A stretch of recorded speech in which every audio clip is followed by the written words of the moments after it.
नमस्कार.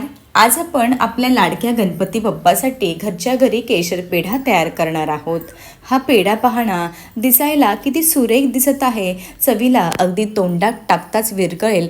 अगदी मिठाईवाल्यांकडे ज्याप्रमाणे मिठाई भेटते ना, त्याच चवीचा हा पेढा तयार झालेला आहे.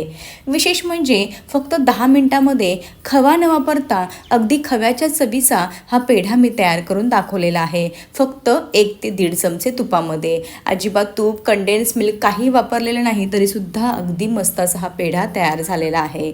आता सणासुदीचे दिवस चालू झालेले आहेत. सणासुदीच्या दिवशी बाहेरचे भेसळयुक्त मिठाई किंवा पेढे विकत आणण्यापेक्षा जर तुम्ही असा पेढा घरच्या घरी बनवला तर आपला बाप्पा देखील खुश होईल आणि घरातल्या सर्वांना देखील फारच आवडेल. त्यामुळे असे पेढे एकदा जरूर करून पहा. मस्त असे मौसूद तयार झालेले आहेत बिना खव्याचे. चला तर वेळ न घालवता रेसिपीला सुरुवात करूयात. जर तुम्हाला माझ्या रेसिपीज आवडत असतील तर चॅनलला जरूर सबस्क्राईब करा. त्यासोबतच नवनवीन रेसिपीच्या अपडेटसाठी बेल आयकॉन देखील प्रेस करा. अगदी निःशुल्क आहे. केशर पेढा तयार करण्यासाठी सर्वात आधी गॅसवरती एक कढई ठेवायची आहे. कढईमध्ये अर्धी वाटी दूध घालायचं आहे. दूध गाईचं, म्हशीचं कोणतंही चालेल, फक्त पूर्णपणे तापवून घ्यायचं आणि रूम टेम्परेचरवरती थंड केलेलं असलं पाहिजे. आता पुन्हा सेम त्याच वाटीने मोजून पाववाटी केशरचं दूध घालायचं आहे. आता हे दूध कसं बनवलं तर पाववाटी कडकडीत दूध मी गरम करून घेतलं. त्यामध्ये चिमूटभर केशरच्या काड्या घातल्या आणि साधारणतः अर्धा ते पाऊण तास असंच हे केशरच्या काड्या दुधामध्ये भिजत ठेवलेल्या होत्या. त्यामुळे पहा, जास्त वेळ भिजल्यामुळे केशरच्या दुधाला रंग अगदी सुरेख आलेला आहे. त्यामुळे काय होणार आहे, आपला जो पेढा आहे ना, खूप सुंदर दिसणार आहे. त्यासोबतच केशरची चवसुद्धा खूपच उतरणार आहे. आता आपला जो पोहे खाण्याचा चमचा असतो त्या चमच्याने 2 चमचे साजूक तूप घालायचं आहे. साजूक तूप घातल्यामुळे आपला जो पेढा आहे ना, तो मस्त असा मऊसूद तयार होतो. त्यासोबतच अगदी जिभेवर ठेवताच विरघळेल इतकं चविष्ट तयार होणार आहे. आता हे घातलेलं तूप, केशरचं दूध देणं अगदी व्यवस्थित मिक्स करून घ्यायचं आहे. आता गॅसची फ्लेम मध्यम ठेवायची आहे आणि मध्यम आचेवरती ह्या मिश्रणाला चांगली अशी खळखळून उकळी काढून घ्यायची आहे. जास्त उकळी काढत बसायचं नाही, दूध आटवायचं नाही. अगदी 1-1.5 मिनिटातच उकळी येणार आहे. आता अशी उकळी आली ना की लगेचच गॅस अगदी कमी ठेवायचा आहे. कमी आचेवरती ज्या वाटीने आपण सुरुवातीला दूध मोजून घेतलं, अगदी सेम त्याच वाटीने मोजून 2 वाटी मिल्क पावडर घालायची आहे. आता मी ह्या ठिकाणी नेस्लेची मिल्क पावडर वापरलेली आहे. तुम्ही कोणत्याही कंपनीची मिल्क पावडर वापरू शकतात. आज आपण अगदी इन्स्टंट असे पेढे तयार करत आहोत. अजिबात खवा न वापरता अगदी माव्याच्या चवीचे हे पेढे तयार होणार आहे.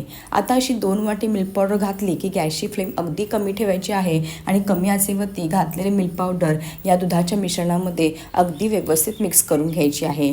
काही छोट्या मोठ्या गुठळ्या तयार झाल्या असतील ना, तर त्या चांगल्या अशा चमच्याने दाबून दाबून फोडून घ्यायच्या आहेत. तुम्ही या ठिकाणी पाहू शकता, सर्व मिल्क पावडर व्यवस्थित मिक्स करून घेतली. मिश्रण पहा किती पातळ आहे. आपल्याला अगदी थोडंसं घट्ट करून घ्यायचं आहे सुरुवातीला मिश्रण.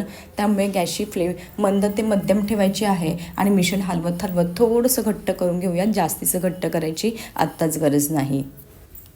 या ठिकाणी अगदी कमी आचेवरती एक साधारणतः 2 मिनटं झालेली आहेत. आधी मिश्रण मिल्क पावडर घातल्यावर किती पातळ होतं, पण अगदी असं थोडंसं घट्ट झालं आहे. असं घट्ट झालं की लगेचच अर्धी वाटी आपल्याला पिठी साखर घालायची आहे. पुन्हा त्याच वाटीने मोजून घालायची ज्या वाटीने आपण सुरुवातीला दूध मोजून घेतलं होतं. लगेचच आपल्याला 1-1.5 चमचा वेलची पावडर घालायची आहे. जर तुमच्याकडे वेलची इसेन्स असेल तर ते वापरलं तरी चालेल, पण ताजी वेलची पावडर घाला, अजूनच तुमचे पेढे चविष्ट तयार होणार आहे. आता ही घातलेली अर्धी वाटी जी पिठी साखर आहे ना, तीसुद्धा अगदी व्यवस्थित मिक्स करून घ्यायची आहे. आधी आपलं मिश्रण थोडंसं घट्ट झालं होतं, पण आता पहा साखर घातलेली आहे. साखरेला उष्णता लागली की ते अजूनच हे मिश्रण थोडं पातळ होणार आहे.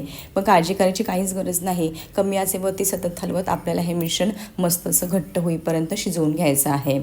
घट्ट होईपर्यंत म्हणजे तुम्हाला किती वेळ लागणार आहे, पुढे कसं हे घट्ट होऊ द्यायचं आहे ते तुम्हाला मी पुढे सांगणारच आहे. अगदी ह्याचा गोळा चांगला होईपर्यंत आपल्याला हे शिजवून घ्यायचं आहे. गॅसची फ्लेम कुठेही मोठी किंवा मध्यम कमी करू नका. अगदी कमी आचेवरती हे शिजवून घ्या, नाही तर काय होतं ते तळायला लागण्याची शक्यता असते. हे पहा साधारणतः 2 मिनटं झालेली आहे. 2 मिनटात एवढं असं घट्ट झालेलं आहे, पण असं मिश्रण नको आहे आपल्याला. यापेक्षा आणखी थोडंसं घट्ट करून द्यावं लागणार आहे. चला तर अगदी कमी आचेवरती साधारणतः आणखी मी एक 3-4 मिनटं हे घट्ट करून घेतलं, शिजवून घेतलं. तुम्ही या ठिकाणी पाहू शकता मस्त असे मिश्रणाचा गोळा तयार झालेला आहे. अगदी असाच गोळा तयार होईपर्यंत शिजवून घ्यायचा आहे. काही काहीच वेळ लागत नाही. पिठी साखर घातल्यानंतर एक 4-5 मिनटामध्ये मिश्रण शिजवून हे अशा प्रकारचं तयार होतं. आता मी तुम्हाला पुन्हा एकदा सांगते. सुरुवातीला आपण काय केलं, अर्धी वाटी दूध वापरलं आणि नंतर केशरचं पाव वाटी दूध घातलं. असं टोटल मी या ठिकाणी 2 वाटी मिल्क पावडरसाठी पाऊण वाटी दूध वापरलेलं आहे. हे अगदी परफेक्ट प्रमाण आहे. आता हे तयार झालेलं जे मिश्रण आहे पेढ्याचं ते एका ताटामध्ये काढून घेऊयात. सुरुवातीला ताटाला ना थोडंसं तळायला तूप लावून घ्या, म्हणजे कसं ते ताटाला चिकटणार नाही आणि आपलं मिश्रणही वाया जाणार नाही. एक साधारणतः पंख्याखाली अर्धा ते 1 तास मी असंच हे पूर्णपणे थंड करून घेतलेलं आहे. तुम्ही या ठिकाणी पाहू शकता पेढ्यासाठी लागणारं मस्त असं खव्यासारखं मऊसूत मिश्रण या ठिकाणी तयार आहे. मिश्रण आहे ना हे तयार केलेलं पूर्ण थंड होऊ द्या, त्यानंतरच हे पेढे छान तयार होतात. आता हे पेढे मस्त असे गोल गरगरीत आणि वळायला देखील सोपे जावेत ना, म्हणून काय करायचं, चांगलं असं 1-2 मिनटं मळून घ्यायचं. म्हणजे काय होतं, पेढा आपण जेव्हा गोल करतो ना तेव्हा त्याला तडे जात नाही. थोडेफार तडे गेले तरीही छान दिसतात, अगदी हलवाईवाल्यांसारखे. पण अगदी छान असा पेढा तयार करायचा असेल तर चांगलं हे 1-2 मिनटं मळून घ्या. तुम्ही या ठिकाणी पाहू शकता अगदी असं आपल्या या ठिकाणी मऊसूत असं पेढ्याचं मिश्रण तयार झालेलं आहे. आता असं थोडं थोडं मिश्रण घ्यायचं आहे आणि छान असा गोळा तयार करायचा आहे. मी व्हिडिओमध्ये दाखवते त्याप्रमाणे. आणि थोडंसं असा चपटा करून घ्यायचा आहे तळहातावरती. असं थोडं चपटा केल्यानंतर काय करायचं, अंगठा किंवा कोणतंही बोट घ्यायचं, मध्ये थोडंसं अगदी मधोमध प्रेस करायचं आहे. हे पहा, अगदी मी व्हिडिओमध्ये दाखवलं त्याप्रमाणे. मस्त अगदी छान असा पेढा तयार झालेला आहे. आता पेढ्याला ना सजावटीसाठी थोडेसे पिस्ता, काजू किंवा इतर कुठलाही सुकामेवा ना छान असा मी बारीक करून घेतलेला आहे. त्याची भरड थोडीशी वरतून घालत आहे आणि आणखी एक केशरची काडी लावायची, म्हणजे कसं दिसायला खूप छान दिसतं, सुरेख दिसतं. आता सणासुदीचे दिवस चालू आहे. बेसळयुक्त पेढा विकत आणण्यापेक्षा ना असे पेढे तयार करा आणि पेढ्याच्या बॉक्समध्ये ठेवा. गणपतीच्या नैवेद्यापुढे कुणालाही वाटणारसुद्धा नाही की हे घरी बनवलेले पेढे आहेत म्हणून. आणि आपला गणपती बाप्पा तर खूपच खुश होणार आहे, कारण हे तर तुमच्या हाताने तुम्ही हे पेढे बनवून गणपती बाप्पाला नैवेद्य दिलेला आहे. खूप छान पेढा तयार झालेला आहे. ह्याच पद्धतीने तुम्हाला मी अजूनही 1-2 पेढे तयार करून दाखवते. हे पेढे बनवायला ना अजिबात वेळ लागत नाही. फक्त साधारणतः एक 10 मिनटामध्ये झटपट असे अगदी हलवाईसारखे मऊसूत आणि तोंडात टाकताच विरघळणारे मी हे पेढे तयार केलेले आहेत. हे पहा, अशा प्रकारे मी तुम्हाला 2-3 पेढे तयार करून दाखवले. आता ह्याच पद्धतीने उरलेले सर्व पेढे तयार करून घेते. हा पेढा पहा ना, किती मस्त असा गोल गरगरीत तयार झाला. अगदी हलवाईवाल्यांचा जसा पेढा असतो ना, अगदी दिसायला सेम तसाच दिसत आहे आणि चवीला देखील अगदी छान तयार झालेला आहे. अगदी तसाच म्हटलं ना तरीसुद्धा चालेल. तुम्हाला मी एक पेढा फोडून दाखवते, म्हणजे तुमच्या लक्षात येईल. अजिबात चिकट झालेला नाही, मस्त असा तयार झालेला आहे.